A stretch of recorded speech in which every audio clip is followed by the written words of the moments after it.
everyone, you are listening to the Manifesting Straight Talk podcast, and I'm your host, Rachel Chamley. I'm a mindset and manifesting coach from the UK, and I am here to ignite that fire inside of you. If you are a female entrepreneur or change maker, or just a woman that is wanting more from life, then you are in exactly the right place. I am going to give you my no-nonsense, straight-talking advice to manifesting and show you how to take your life to that next level. So if you're ready, dive in now.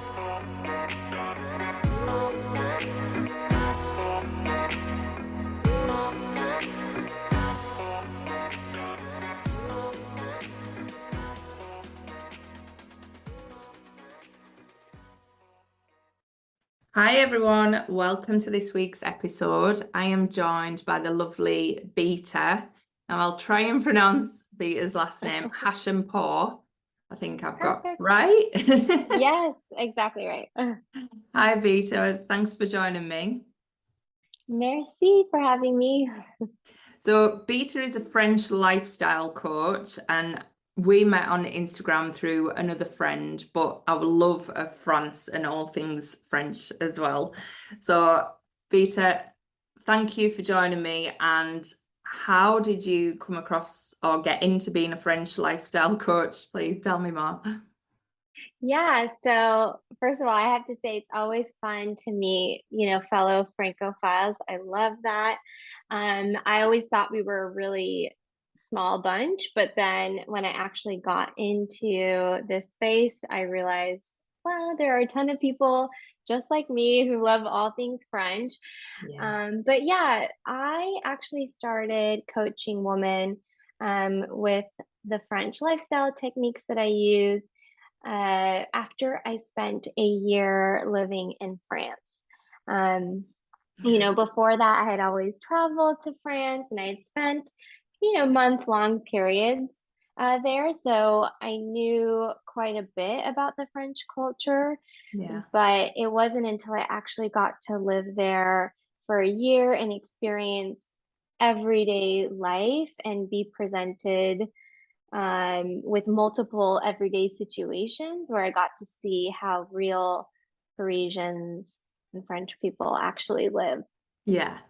So, I mean, that experience, you've just come back from France actually, but when you go with an idea of what's in your head and then you're actually living it, how much of your expectations were met and were they just exceeded? Yeah, I think the really great part of that is that it proved so much of everything we experience in life goes back to our mindset and approach. So when I moved to France, I went with a very open mind. I knew already a lot of the things that are perceived as difficult or maybe a little tricky, coming from an American perspective. I was ready for that. And so I had just an amazing experience overall in France. It really did feel like, la vie en rose, as they famously say, because I had a really positive attitude and was just there soaking up everything around me, and trying not to let the things that were a little bit harder or contrasted with my home culture upset me or, feel too difficult in my life. Yeah. So what prompted this whole year in France and how did that come about? So this is something I have honestly been dreaming about since I was 20, which is when I made my first trip to France. I was visiting my best friend at the time who was studying abroad there, and I was actually not a Francophile before that. Paris was just one of those places where I was like, oh, it's beautiful. I'd love to see it, but you know, so was Italy, so was London. um, so when I visited her, I just absolutely fell in love with Paris. I loved the energy of the city, obviously the sights, the food, the sound, but there was just this like effortless sophistication about this city that I adored. Yeah. And so after that, I came back home and I was like, I would love to experience living in Paris. I would love that experience for myself. But, I worked in corporate jobs. I had my whole life here in California. And it wasn't until actually 2020 that I felt like I could make it happen because I had at that point gone fully on my own in my business and was no longer working a corporate job. However, the week after I actually mailed in my passport to be renewed, uh, Corona happened, everything got shut down, and the consulate was no longer accepting applications Mm. for visas to stay, long term in Paris. So I had to wait till 2021 till they reopened and applied. Oh, amazing. So when you first left your corporate world and started up on your own, what were you doing then? So I have basically a decade of experience working in luxury fashion, specifically in e-commerce. Mm. So, I loved what I did. I loved the creative aspect of it, but I never enjoyed working for other people. Yeah. And I never really enjoyed the atmosphere of, working in a cubicle in a stuffy office. And now I get to work in a way where I'm working in my home, which I've made a nice little um, inspiring office space for myself, and I get to work with everyday women, really helping them and customizing everything I do for them and their needs. Whereas you don't always get to do that when you're working on a mass market level in a Yeah. corporation. Yeah. Oh, I love that.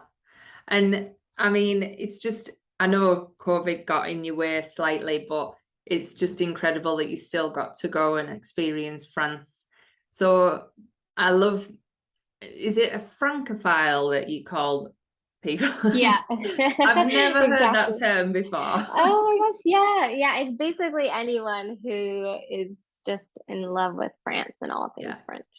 Well, I'm officially a Francophile and didn't even know it.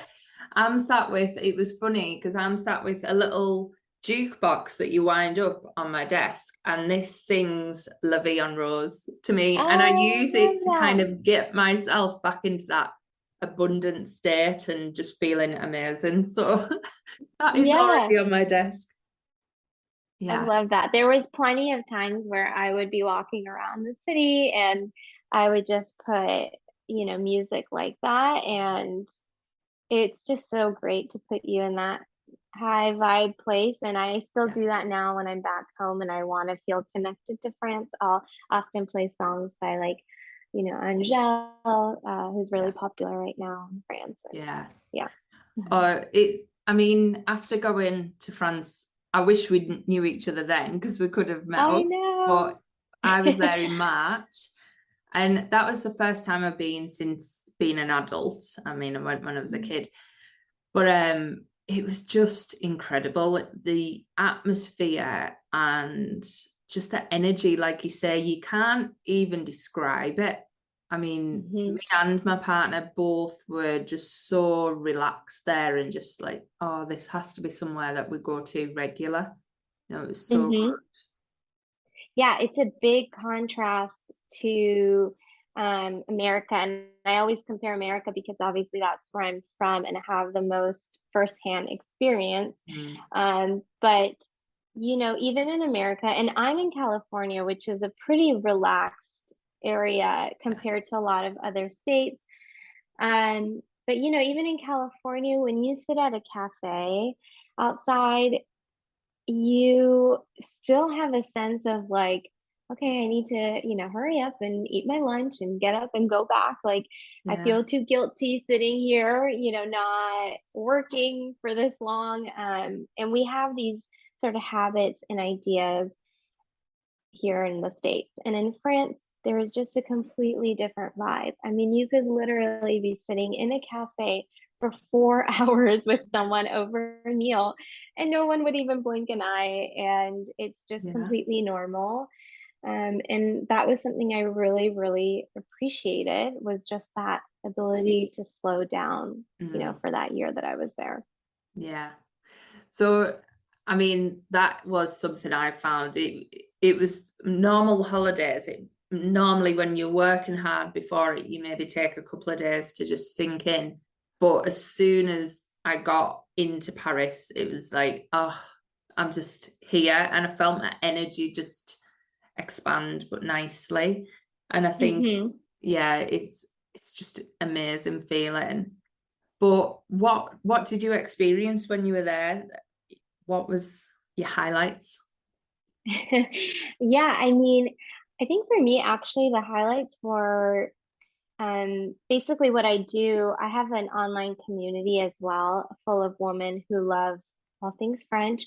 There, it's called Everyday France. And what I do for them is I also host retreats for them in Paris. And so during the year that I was there, I actually hosted 2 retreats. And I think for me, those were some of the highlights because I got to share everything that I love about Paris with these women who would come. Mhm. Some of them, it was their first time in Paris. And I got to witness that sort of awe and excitement and falling in love with the city. And again, share all those things that are near and dear to me with them. Mhm. And so that was a really awesome, I guess, memory or experience to have, that I hold close to me. But I guess just on an everyday level for me, I just love the fact that I got to meet French shopkeepers, the business owners that all lived in my neighborhood, and become friends with them, to the point where when I was leaving, I went and said goodbye to each of them. Some of them I gave, little goodbye gifts, and we hugged and we were sad. Oh, But building those relationships, that's something you can't do when you're just a tourist. And it was something I was able to do as a resident, which was really amazing. yeah, that's incredible. Um, as well, your Everyday France group, is that a Facebook group? I'm thinking of people who maybe are interested in that. Yeah, so what it is, it's a monthly subscription, and when you're a subscriber, you get access to the website, which has video tours, video tutorials, guides, all related to French living and French travel, um, as well as the private Facebook group that accompanies it. So in the group, we do like a weekly wine chat. We have a monthly French book club. We do bake-alongs. We have a lot of fun together. Oh, amazing. I'll pop all the links to everything as Oh well, yeah, all the thank you. posts. So we'll have everybody covered who wants to join.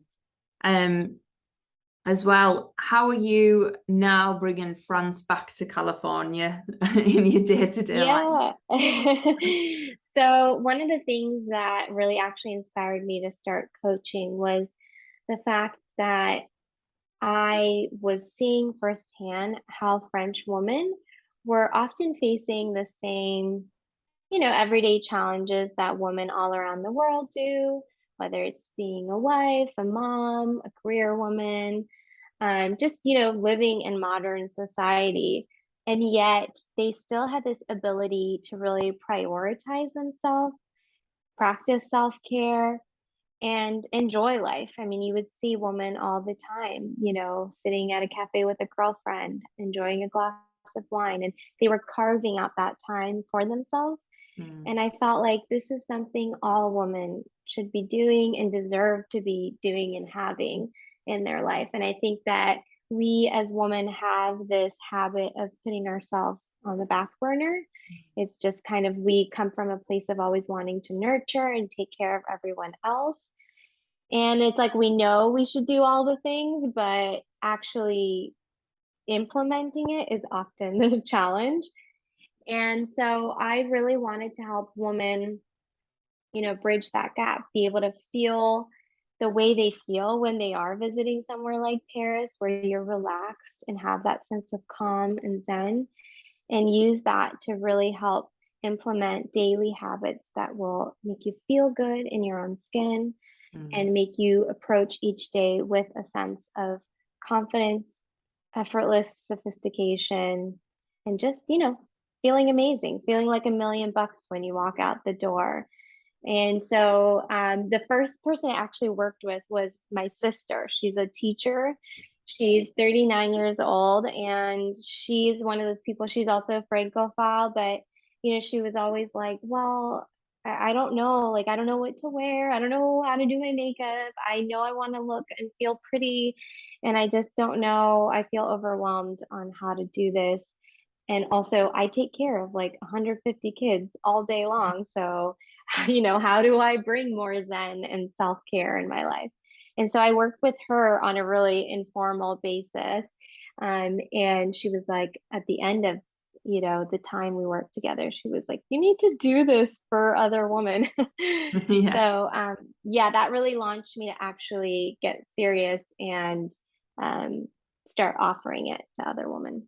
Yeah, it's so important. And I think it's the part that people miss out. I mean, the work I do is obviously around manifesting, but then there's the other side that's intuition as well.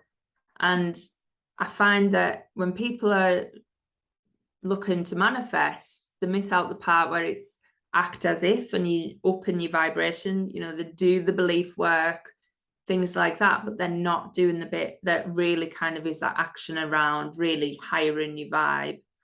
And then especially in the intuition, it's a bit like, all the focus goes on that connection with something bigger rather than connecting with your body and what you've actually got to work with here.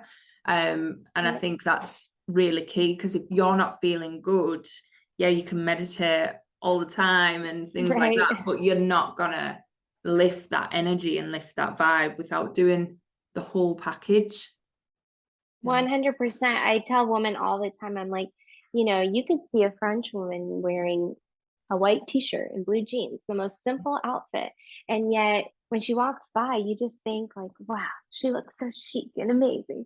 And it's really because of the attitude and mindset that's also behind that outfit. She might be wearing a cute outfit, but it's not that makes everyone around the world talk about, French fashion and French woman and covet their, beauty and style. It's really also the attitude and mindset behind it. And that's a big thing I work on with women is you have to also, if I send you off to the spa to get a massage, if you're just a stress case in your life, then maybe you're only going to be calm for 1 hour of that day where you go and get the massage, but it's not going to be something that has a lasting effect in your life. And so it's really important to work on mind and the actual practical steps. Yeah. I love that you call them habits and things like that, because that's ultimately what it is. And I find that that's the bit where people really fall down, because they want some big change that's going to happen very quickly, and they don't see that just being really focused on them small daily changes are what make the really big shifts. Yeah, because I mean, if you sit here and you think, okay, well, I just want to feel great in my skin and I want to feel really joyful every day. This can feel really overwhelming if you're on the other end of this, spectrum where you're feeling maybe really lousy right now, or you don't feel that great in your body. That can be a big jump. And I think when people think about that, that's what often keeps them stuck and keeps them from feeling like they can really make a change. Whereas I literally every day when I talk to my clients, I'm like, these are small steps, small habits we are like creating in our life to achieve, whatever it is your end goal is. And you just have to break it down. Don't overwhelm yourself trying to think of going from A to Z. Go the full alphabet and we'll get there.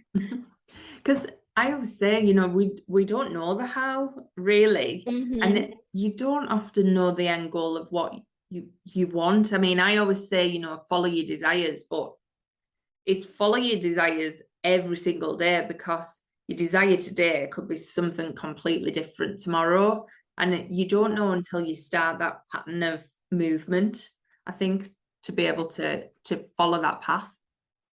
Yeah, and I love that. I mean, I'm a big believer in everything that you share on your podcast and teach, because it's true. It's honestly a lot of our struggle as human beings comes from this need to like control. Yeah. And we can't just surrender oftentimes and, try to give ourselves grace and do the best we can each day. This is a big struggle for a lot of, I won't just say women, men too. Yeah.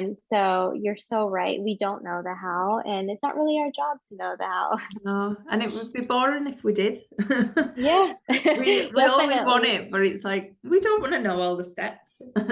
Yeah, and when I was trying to manifest, my year in Paris, I didn't know how I was going to do it. I didn't know how I was going to get an apartment, how I was going to get a bank account. These are things that are, if you go read in forums, people will tell you are nearly impossible. They're really hard to do. Um, they'll tell you all the practical things you need to do. And the truth is that even when you do all those things, a lot of times, yeah, you don't get a place or you don't get a bank account. And for me, what ended up happening was I tried to block all of that out and really just focus on the mindset aspect of it and just focus on the vision of me there. And I'll tell you, I mean, I kind of like to brag about it, but I had the most seamless experience moving there. I mean, I ended up with the nicest landlord. He had no problem that I was American and didn't have like a French CDI, which is like a special job contract. Yeah. Um, I was able to open a bank account from California. I ended up with like the nicest banker who was just lovely to work with. So all the things just fell into place. I think because I didn't focus on so much of the how and just Yeah. more on feeling good each day and feeling like, I'm already there. It's happening, even though it was not happening at the time. Yeah. I kind of talked myself into that. So That is just perfect manifesting. Anyone listening? I'd love, do you actually know what steps you took to do that? Because if you could literally break that down, I know my audience would be like, oh, tell me how you yeah. let go of that. Yeah, so I think I first started like most people do. I had kind of like a vision board. I had pictures printed. I had saved a picture of what I felt like would be my dream Paris apartment on my phone as like the wallpaper for my iPhone. And I just started at first, I came from a very practical perspective, right? I was like, okay, what do I need to do to be able to move and stay there? But I quickly realized that when I was doing that and getting too involved in that, it just wasn't feeling great because I was reading all the forms, I was reading all the obstacles and walls I was supposed to be hitting. And Yeah. I decided very quickly that I was not going to engage in that. And so I really just started, honestly, it's a bit like fake it till you make it. I started talking to my family and friends about how I was going to be doing this. And I will just point out quickly as a side note that I don't recommend doing this if the people you're talking to are negative Nellies who are going to try Yeah. to put down your dream. Yeah. These were people that I felt really safe to share this with. And also, I had reached a point in my mind where I was very sure in this decision. Like, no one could have talked me out of it. Mm. So I, started talking about it and I just started acting like this was happening, even though, again, nothing was actually in place or for sure or secure. You don't know you can actually, even if you're able to find an apartment and rent it and you have all the money and everything, you don't know you're actually going to be able to do this experience until you get the visa in the mail, right? So this was like a something I was already talking about as if it was happening months before I actually got that visa in the I mail. love that. And Yeah, I you just, have to, don't you? yeah, I just kind of, like I said, talked about it like it was happening for sure and felt that within me. And every time there was a little doubt, like, oh, but what if the consulate says no, or, this doesn't work out, or something else happens. I kind of just was like, okay, this is something that is popping up in my brain from a place of fear, and it doesn't feel good. So obviously, this is not what my inner being knows to be true right now. And that's why it doesn't feel good. So we're just not going to focus on that. We're not going to talk about it. What if all things go actually well? Like, what if, it actually happens even sooner than I thought? And that's where I would literally have like pep talks with myself, Yeah. and remind myself that, yeah, I don't need to think about the how and all the little things. My job is to just honestly feel Yeah. good every day and focus on the vision of what I want. So You have just so effortlessly put into what sums up, I don't know, about 10 episodes of my podcast or something. But it's so true. I always talk about you've got to ignore your current circumstances and, whatever is happening, focus on what you want. And the way that you've said that you talk to yourself when that fear arises, because that fear is never us, it's never our true selves. It's the ego, as right. I call it. And you can choose to listen to that and let that take over, and it's always that choice in that moment. And you just put that perfect, how you would choose something different. Yeah, my favorite thing that I heard about the ego was something Wayne Dyer said, which is ego is edging God out.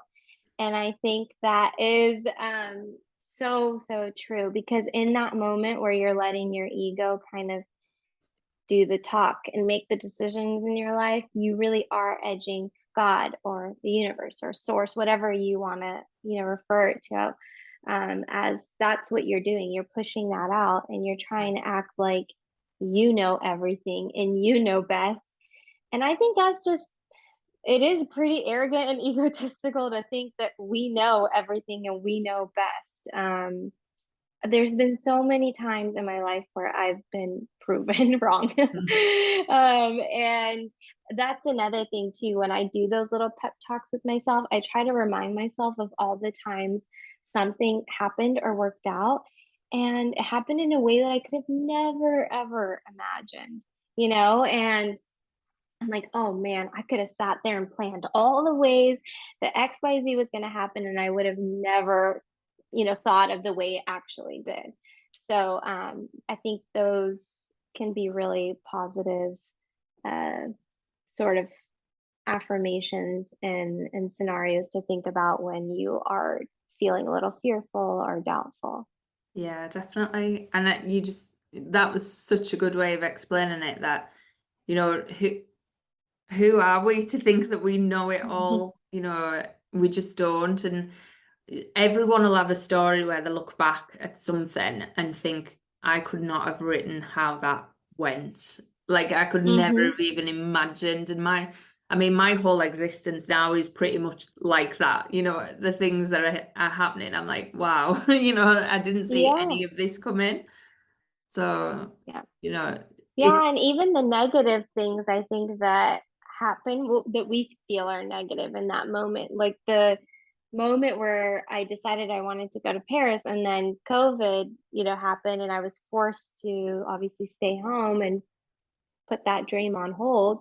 At that time, I was like, oh, why? Like, this is my moment. But now, with the benefit of hindsight, when I look back, I'm like, oh, well, that extra year that I had, it really allowed me to become stronger in my business and save up more so that I could really fully experience Paris the Yeah. way I wanted to, the way I always imagined I would. Mm.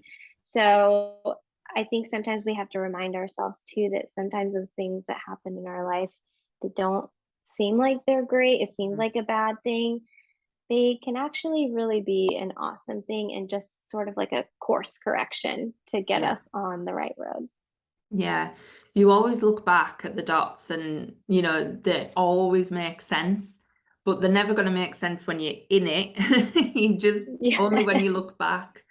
But it does all make sense. And I think one of the big beliefs that I've adopted over the years is that literally everything is working out for you. So I know when I'm in any kind of panic mode or fear creeps in, I just sit and I think, right, well, if this is working for me, what's it about? Yep. If everything is working out for you, then how can something bad really be happening? Mm. When you adopt that mindset of the universe is supporting me in all my desires and endeavors, anything that seemingly feels negative is really something that's helping you and is working out for you. So, yeah, Yeah. I truly believe that. Yeah. We're so in sync with, the way that we work. And, when you look at on the face of it though, you're a French lifestyle coach for women, and it's so, the things that you teach and the things that you're talking about and the mindset work is still so transitions into the manifesting and all the stuff that I talk about as well. So it's just perfect. Yeah. Yeah, I mean, because we don't get, when you're born and raised elsewhere, you don't get the benefit of maybe having that natural inclination to be zen and take pleasure in life and enjoy yourself Yeah. because constantly you've been taught otherwise. And so a lot of what I do is to get you to that place of being zen like a French woman or being able to take pleasure, true pleasure in a meal and sitting down and enjoy that, that takes a lot of mindset work. And Mm. so that's a big, focus when I'm working with women is let's make sure we start creating some habits around that too. Yeah. So yeah, it definitely is connected. Oh, amazing. So you mentioned your group that you've got. What else is happening in your world, or what future plans have you got now coming forward? Yeah, so I have my group. I actually started my business with a French food blog, which is monpetitfour.com. And so I add recipes to there pretty consistently. And then I have the group, and now I'm spending a lot of my energy and time on the coaching. That's what I truly get the most pleasure out of doing because it allows me connect with women one on one. Mm. So I'm really focusing on that and planning more retreats in Paris. And also, I've had people request to do them in California too. So that may be something that I do in the future as well. So the California ones, would you have the still French theme, or would you go for something more American? Yeah, so when I do them in Paris, they're often very much around, I think, the experiences people want to have in Paris, like a cooking class or a boat ride on the Seine. And I think the cool thing about doing them in California is that we would still be able to do things like a cooking class or a French style session. But we would also be able to work on some of the mindset work too, that I think is really important. Because if you've been to California, it's a pretty zen and encouraging place to actually slow down and create that space, Mm. to discuss that topic and work on it. Yeah. I think I'll have to add that to my list of Yeah. places for when I come over. Yeah, I would love to have you come and also help us out too with Oh, everything that you know. That would be incredible. I will have that on the list for sure. I've got so many places in America now that I've got to come and see everybody. Like you said, COVID, it had its own magic to it, you know, in whatever way, shape or form. People had to take a step back, and it really ramped everything up for me in such an amazing way. Obviously, no pandemics are good, but it really opened up the world. Yeah, and I mean, I think that's really the attitude you can have about everything is you can either look at something through a positive lens or a negative lens. But what is the negative lens going to do for you? It's not really going to do anything good for you. So you might as well just focus on the positive aspects. So yeah, I think that's amazing and you nailed it. So any tips or advice you would love to give the listeners around how to improve their life or how to adopt more of a French lifestyle? Yeah, I think the first thing I always tell women to do whenever you're making any kind of change, whether it's um, with your actual lifestyle routines, your diet, style, whatever it is, it's really important to first just have like an awareness. And it sounds easier said than done because so much of our life we live on autopilot and we're so used to not really being present in the moment in our day. So I think the biggest thing you can do for yourself is to practice presence and awareness. And that's where you'll be able to identify where your struggle is actually coming from. You know, if you think like, oh, well, like for instance, I can never lose weight. I always struggle with this and I just can't seem to, get a hold of my diet or whatnot.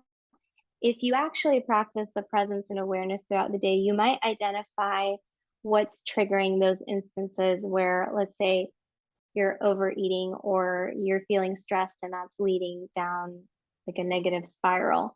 So it's really important to first just be aware and conscious of what you're currently doing so that you can actually identify what it is that you want to work on and improve.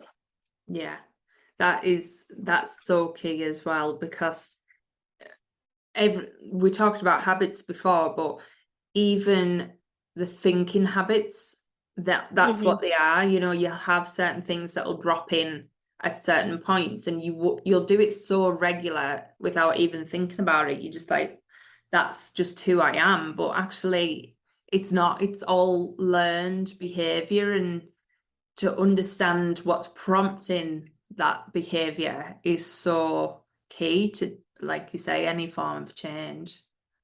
Yeah, exactly. One thing I've noticed lately as well is the whole collective energy that's happening around us. And, you know, people often, you know, might be feeling low or might be feeling drained and tired and like quite negative in some way. And because of the way that, you know, collectively people are feeling, if you have any level of empathic tendencies, you are picking up these energies, and we often don't realize that as well, or protect ourselves against it. And you could be battling something that maybe isn't your own at the minute. Oh yeah, and I think that you would recognize that with that sort of awareness. When you do become aware, you start thinking like, I spend a lot of time with, for instance, X person at work, and they're always talking negative or they're always unloading all their problems on me.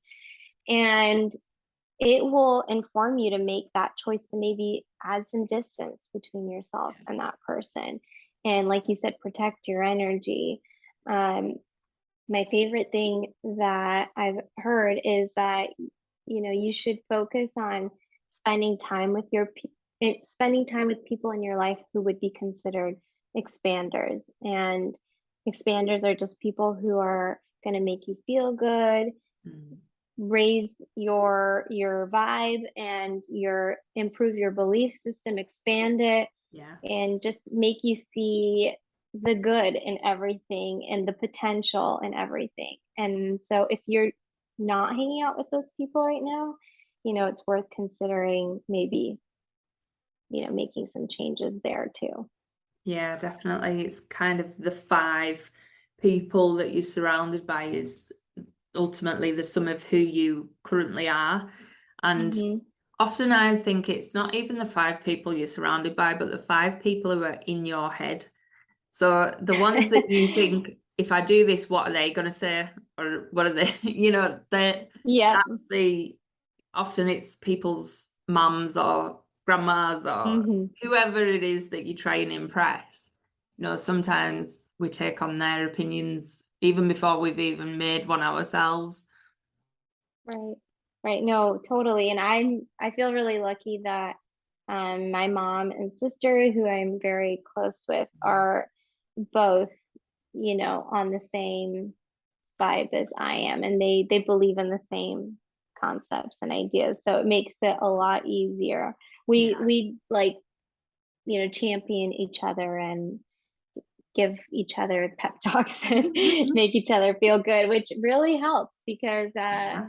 yeah, it's hard. It's not like, even when you practice these things, I'm sure it's like all the things, but you're still human. You still Yeah. have those moments where doubt, fear, anger, whatever negative feeling you want to insert comes Yeah. up. So, Yeah. I know I had a great conversation with my dad the other day. He was ranting about something and he's been talking about the same thing for a little while. And I said to him, maybe you could try something new. I mean, I know you don't totally believe in the things that I do, but potentially why don't you do a bit of a practice? And every time you have a negative thought, you try and think, well, what if it was different? And he just looked at me like I had 3 heads. Really, honestly, I think they think it's all spiritual mumbo jumbo. And I'm like, yeah. quantum physics. Like, Right. I know. I know. And it goes back to this like idea of for many people, it's like seeing is believing. So sometimes they have to yeah, really experience that for themselves first before yeah. they can fully believe. Yeah, I keep trying to get, I'm gonna find him some form of, if anybody's got suggestions, a manifesting book that's linked to the quantum Oh, physics yeah. area that I could give to him that just might give him that scientific twist that he'd maybe buy into. Right. But it's funny, isn't it? I think when you're in that mindset of changing so much, you just said yourself, you've got to have them people around you who are going to support you and support your dreams. And if you're not surrounded by them, you just don't have to say anything because often Hmm. when we do, you can start to justify the way that you think or justify your dreams and that's a whole different energy that you're applying to it when you do that. Yeah, because I mean, anything that you want, especially if it's something that is new or you haven't experienced before, it's really easy to look for evidence that would support the case that it's not going to happen Mm. or not going to work out. But yeah, I mean, what is the point of that? What is that going to do for you? It really comes from, I think, this place within us that's like a fight or flight. It's, Yeah. we want to protect ourselves and we don't want to get hurt or get our hopes down. But yeah, I mean, I think that it's better to just avoid those people and talking about what it is you dream about or want if you know Mhm. the response is not going to be in support or showing evidence of how it could, happen and Yeah. be. How did you start to learn about manifesting? So actually, I remember in my early 20s, my sister started listening to Wayne Dyer. Mm. And back then, I kind of just was like, oh, whatever. And then she started listening to Abraham Hicks. And that was just really crazy for me. If you've ever listened to Abraham Hicks on a YouTube video or something, the first time you hear it, it can just be like, what? Like, what is she talking about? Yeah. And it does seem like, as you said, like mumbo jumbo, spiritual stuff. Uh, but the more and more I listened to it, the more and more I thought, well, that makes sense. Like I have seen that happen in my experience in my life, the way that, these spiritual leaders are describing. And I honestly, there was a time in my life where my dad had passed and I was just trying to like piece life back together after that. It was like a real low in all regards. I mean, financially, I was like looking for a job and I was really, desperate. I'd already spent a ton of money just helping the family out with, the expenses that we had to deal with. And it was a low point. And I started listening to Abraham's videos like every day. I like to say I was kind of like brainwashing myself with the videos. But I just needed to hear those words over and over and over in my head. And I can't even tell you, like, my life did a 180 in just the most positive way, in a way that I never imagined or could have thought of. Opportunities like literally popped up out of the blue. A company that I didn't even apply for, had no idea about, called me and offered me a job. So things that seem very like, oh, that's unrealistic or impossible happened for me. And that's where I was like, okay, there is something to this stuff. So, yeah, I really got into it from there. Oh, that's amazing. Obviously, you've now got an extra angel looking over you and helping you out with that. Yeah, actually, it's funny as you say that was, I'll just say a quick little story was about looking for signs in life and getting help from the universe. I had recently been going car shopping. When I moved back, I didn't have a car and I needed one. So this was my dad's like forte. He worked in the car industry for many, many years before he had passed. And he was like a guru with this stuff. He was the guy you wanted to take car shopping with. And so I was, the night before, I was going to a dealer where, potentially I was going to close the deal and get a car. I told my dad before I went to bed, I said, Dad, if you think this is a good idea, if you think this is the right move, then just let me know. Like, I just want, your help, make this a really smooth and seamless process. And the next day when I walked into the dealer, literally the song that came on in the dealership was the ringtone song he had, which is a song by Pink Floyd. I think it's called like Wish You Were Here. Yeah. But it's an old song. They don't play this song hardly ever here. It's not like a radio hit. It's and they play old songs like 80s hits or whatever, but you never hear this song. So I immediately knew that he was there with me and it was like a positive sign. And so I like to share that just because, to have faith in something like the universe or a source that's there with you, even if you don't have someone that you can think of as like a guardian angel, the first step is to just have belief, faith, and then be open to receiving those signs. A lot of times people, they like throw out a question to God, like, God, why is this like this? Or what am I supposed to do? And they expect an immediate answer. Like, the universe is going to drop down a sign right there, but you have to be in a state of like calm and I'm willing to be ears and hear what you have to say. So you always get the answer completely, but like you say, you've got to be at that stage of being open. And it's kind of, I don't know, I like to breathe in and feel like it's just like an awe inside, and then when you're at that place you can look around, and I suppose it comes down to that presence that you were talking about. You see things completely different, or the clouds look different, the butterflies fly past. It's just allowing that breath to just let things in. And, you know, hearing that song, that, I mean, I always talk about signs. That was a huge sign, and yeah, definitely worth listening to. But people who aren't on that level, who don't want to believe it, would say, oh, well, that's a coincidence, or, you know, I've not got my message. You know, they're walking to that car store, just blinkers on, not hearing, not seeing anything other than that man at the desk who's there to sell you a car. Yeah. And that's the difference. It's just that presence of, there's so much more happening.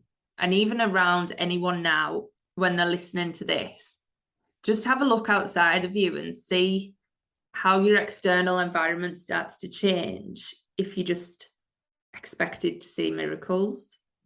And just let that in. Yeah.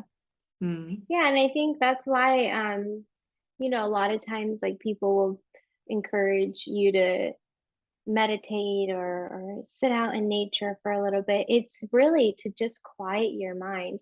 I always like to joke, it's like if you are going on in your brain just like, oh, I have this problem, I have this problem, I have, you know, over and over, even if someone were to tap you on the shoulder and be like, wait, I have the solution, you just be like, it's almost like covering your ears and going la la la la la. You know, you can't hear it, you can't, you're not being open to the solution coming to you if all you're doing all day is focusing on this problem and talking about it, thinking about it over and over. You need to create that sort of Zen quiet space within too, to allow for yourself to hear and see the signs. Yeah. And one thing I heard recently was that humans are the only animals on this planet who literally have that ability to instantly change your vibrational frequency. So everything's energy and vibrating, but we have the ability to choose the level we vibrate at any given moment. And just doing what you said there, just connecting with the nature, getting your feet in the grass, doing whatever it is, just to reset and just let yourself hear or feel, or that is something that only we can do. So why would you not take advantage and just stay in that spiral of that mental headspin? Exactly. I mean, we have this ability, so let's use it, and let's not wait to be so reactionary. I mean, if you can even start out your day on a positive momentum, that's far better than waiting, you know, till you're like at the end of the day, you've had horrible thing after horrible thing happen. At that point, it's not that it's impossible to reset, it's just it's a lot harder, right? So yeah, I think just trying also to take like a, you want to call it like a preventative approach to by setting ourselves up with some positive momentum is always a good idea. And you know, we are both living proof of that this works. You know, life literally can change. You know, the story you had where, you know, just after your dad died, just, you know, a heartbreaking place to be coming from. And, you know, my background wasn't easy neither. And it's, you know, you can literally turn things around very, very quickly. Oh yeah. You have to just really put yourself, like I said, in that positive feeling space. I mean, one thing I really did, it sounds funny, was after my dad passed, I would put on, we have in the States a channel called the Hallmark channel. And they do like Christmas movies and holiday movies or whatnot. They're super cheesy, but they all have happy endings. And I would literally put this channel on like 24/7 because I just wanted to lift my vibration. I didn't want to watch the news. I didn't want to watch anything dramatic on TV. I was like, I do not have the capacity for this right now. But I swear it helped. I can imagine. To do those things, if you know, wake up, dance to your favorite song, do whatever it is that puts you in a good mood and feeling good. And it sounds funny, and maybe you think it's not gonna have a big impact, but what do you have to lose by just trying? Yeah, that I can completely agree and echo what you're saying. So I just want to really thank you for coming on the show. I could literally talk to you all day, and I'm going to keep this relationship going. So I can talk to you longer, but yeah, just thank you so much. You've shared so many amazing pieces with everybody. So yeah. No, thank you. Thank you for inviting me and allowing me to share my perspective and story with your viewers. So thank you. Oh, they're gonna love it. It's been incredible, Beeta. So you are more than welcome back on the podcast, because you just shared so much wisdom. So thank you very much. Thanks. Seriously, how amazing was Beeta? She shared so many gems, especially on how to break down manifesting, exactly how she shut out her external environment and made sure that she got what she wanted when it comes to going to France. So please make sure you listen carefully to what she was saying at them points. But thank you so much for being on the podcast, Beeta. Everything that she does and how to connect with her is in all of the show notes. So please go and check them out and follow her amazing account on Instagram. And I hope you enjoyed this episode as much as me. She was an incredible guest, and we will be having her back on at some point soon. So thanks, everyone. Catch you next week. I'm Rachel Chamley, and you've been listening to the Manifesting Straight Talk podcast. If you're not already following me on social media, make sure you come and find me on Instagram. I'm at Rachel Chamley, or come and join the Manifesting Straight Talk Facebook group. All my details are in the show notes, so you can catch me there. But I hope you've been left feeling inspired after this podcast. It was so much fun. Join me next time for another episode of Manifesting Straight Talk.